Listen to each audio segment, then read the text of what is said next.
Les billets de banque américains, communément appelés billets de la Réserve fédérale, sont le papier-monnaie utilisé aux États-Unis. Ils sont émis par la Réserve fédérale, qui fait office de système bancaire central du pays. Chaque année, entre 6 et 7 milliards de billets sont imprimés pour répondre à la demande et remplacer ceux qui sont usés. La première étape de la production du dollar américain concerne la fabrication du papier. Un mélange de fibres de coton et de lin de haute qualité est utilisé pour créer un papier à la fois durable et distinctif. Ce mélange particulier confère au dollar américain leur texture et leur résilience unique, leur permettant de supporter l'usure quotidienne. Le papier-monnaie en dollars américains est fabriqué à partir d'un mélange de pâte de bois et de fibres de coton. La pâte de bois apporte la résistance et la stabilité nécessaires, tandis que la fibre de coton augmente la durabilité et la qualité tactile des notes. Au cours de cette phase, des filigranes et des fils de sécurité sont intégrés au papier pour ajouter des couches de sécurité supplémentaires. Désormais, même le papier des billets de banque non imprimés est étroitement gardé. Une fois le papier préparé, l'étape suivante est le processus d'impression, qui est complexe. La phase initiale consiste à préparer les données graphiques, où les graphistes et les experts en impression collaborent étroitement. Le papier spécial est fourni en feuilles individuelles. Avant que le billet terminé ne quitte l'imprimerie, il subit plus de 10 étapes de traitement. Le processus commence avec la presse à imprimer offset, où une impression de fond multicolore est appliquée simultanément sur les deux faces du papier. Cette étape demande une précision exceptionnelle.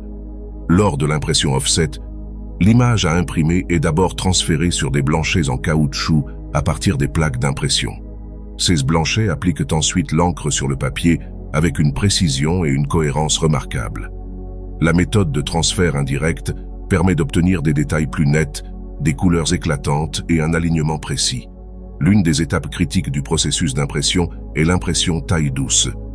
Dans cette méthode, les plaques d'impression gravées, qui présentent des motifs et des lignes en retrait, sont recouvertes d'encre. Après l'application de l'encre, la surface de la plaque est nettoyée, ne laissant de l'encre que dans les zones en retrait. Cela garantit que l'encre reste uniquement dans les lignes et les motifs gravés, tandis que la surface de la plaque est exempte d'encre. Lorsque le papier passe dans la presse, une immense pression est exercée sur les plaques encreuses.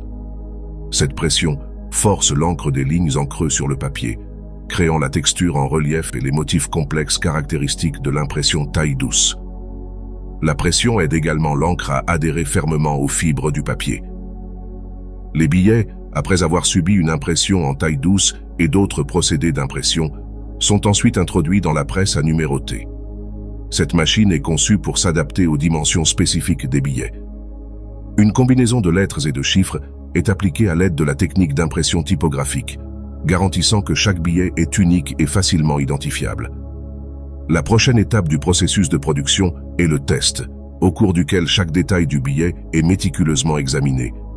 Des inspecteurs qualifiés inspectent visuellement chaque billet pour détecter tout défaut physique, tels que des déchirures, des taches ou des fautes d'impression. Cette inspection manuelle permet d'identifier les problèmes susceptibles d'affecter la convivialité ou l'apparence du billet. Au poste de découpe, les feuilles sont coupées dans le sens de la longueur et dans le sens transversal pour produire des dollars finis. Concernant la taille, la coupure la plus courante, le billet de $1, mesure environ 6,6 cm de largeur. En ce qui concerne la longueur, le billet $1 américain mesure environ 15,6 cm, CE qui est légèrement plus long que le smartphone moyen. L'argent est ensuite regroupé avec des lanières, soit des bandes de papier ou de plastique, qui contiennent un nombre spécifique de billets, généralement 100 billets par lanière pour les coupures inférieures et 50 billets par lanière pour les dénominations supérieures. Ces briques groupées sont placées dans des conteneurs ou des caisses spécialement conçus pour le stockage et le transport des billets de banque. Ces conteneurs sont souvent fabriqués à partir de matériaux durables et peuvent inclure des éléments de sécurité spécifiques, tels que des scellés inviolables ou des mécanismes de verrouillage pour garantir l'intégrité du contenu. Les dollars américains nouvellement frappés sont transportés en toute sécurité à travers le pays par route, air et mer, escortés par des équipes de sécurité spécialisées pour garantir une livraison en toute sécurité vers leur destination. Ces dollars sont distribués efficacement à de nombreux distributeurs automatiques de billets à travers les États-Unis, démontrant l'efficacité exceptionnelle du système de distribution de devises. Ce processus met en évidence la logistique sophistiquée et la planification stratégique qui soutiennent l'approvisionnement continu en monnaie physique, reflétant l'organisation méticuleuse essentielle à l'infrastructure financière américaine. Prenons également un moment pour explorer la modeste pièce d'un quart, qui a une valeur de 25 cents. Une fois arrivé dans les banques, les magasins ou dans les poches des particuliers, il devient un élément essentiel des transactions quotidiennes. Étonnamment, le matériau à partir duquel il est fabriqué n'a pratiquement aucune valeur intrinsèque. Dans le domaine des pièces de monnaie, nous rencontrons 3 types principaux. Les pièces ayant cours légal, que nous utilisons comme monnaie de tous les jours. Les pièces d'or, appréciées comme investissement. Et des pièces de collection, qui se distinguent par leur savoir-faire exquis et leur signification historique. Une pièce prend véritablement sa valeur lorsqu'elle quitte l'atelier. En parlant de monnaie, saviez-vous que la monnaie des États-Unis produit en moyenne 3 millions de pièces de quart par jour? Un chiffre inspirant, en effet. À l'origine, lorsque les pièces de monnaie ont été frappées pour la première fois dans les années 1790, elles étaient fabriquées en argent. Cependant, lorsque la rareté de l'argent est devenue apparente, en 1965, le gouvernement des États-Unis a choisi de passer aux pièces de monnaie en cuivre nickelé. Le processus complexe de frappe commence par l'extraction des matières premières des mines aux États-Unis et dans le monde. Ces mines fournissent un approvisionnement constant en argent, en cuivre et d'autres métaux essentiels. Imaginez une vaste casse débordant de montagnes de cuivre recyclées, tous attendant d'être transformés.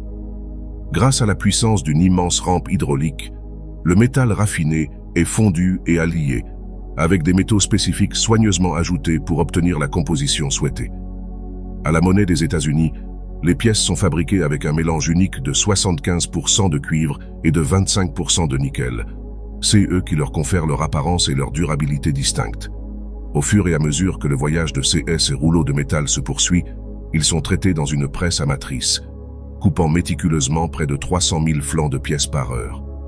Au cours de cette étape, tous les restes de ferraille sont efficacement séparés et recyclés, garantissant ainsi leur contribution à la production future de pièces de monnaie. Les pièces de monnaie, sortant de la presse à découper, ressemblent à une symphonie de disques métalliques tombant en cascade, comme les gains d'une machine à sous. Un ascenseur les transporte ensuite gracieusement dans de petits plateaux, ouvrant la voie à la prochaine phase de leur transformation.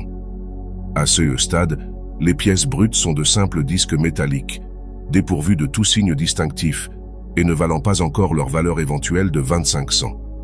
Malgré leur taille ressemblant à celle des pièces réelles, elles doivent subir un processus de test rigoureux avant de pouvoir être considérées comme de la monnaie. Le prochain défi pour les flancs de pièces implique une formidable machine qui exerce une pression immense pour relever les bords des flancs sur toute leur circonférence. En un instant, les pièces de monnaie passent à travers un conduit étroit, défiant apparemment la physique. Cependant, le voyage ne s'arrête pas là pour ces flancs de pièces de monnaie. Dans cette phase, il rencontre la formidable presse à pièces, où un marteau frappe chaque pièce de monnaie entre 2 matrices. Une matrice imprime le motif de base sur un côté de la pièce, tandis que l'autre matrice estampille le verso. Ce processus confère à chaque pièce son design final et sa valeur monétaire, les préparant ainsi à la circulation. La presse à pièces fonctionne à une vitesse impressionnante, traitant 750 pièces de monnaie par minute, CE qui équivaut à plus de 11 000 $ par heure. Au fur et à mesure de la production des pièces, un inspecteur les examine méticuleusement pour s'assurer que les dessins sont parfaitement alignés. Si une seule pièce ne répond pas aux normes de qualité, l'ensemble du lot est mis de côté pour être jeté. Cette mesure stricte de contrôle de qualité est en place pour empêcher toute pièce défectueuse d'entrer en circulation ou de devenir un objet de collection.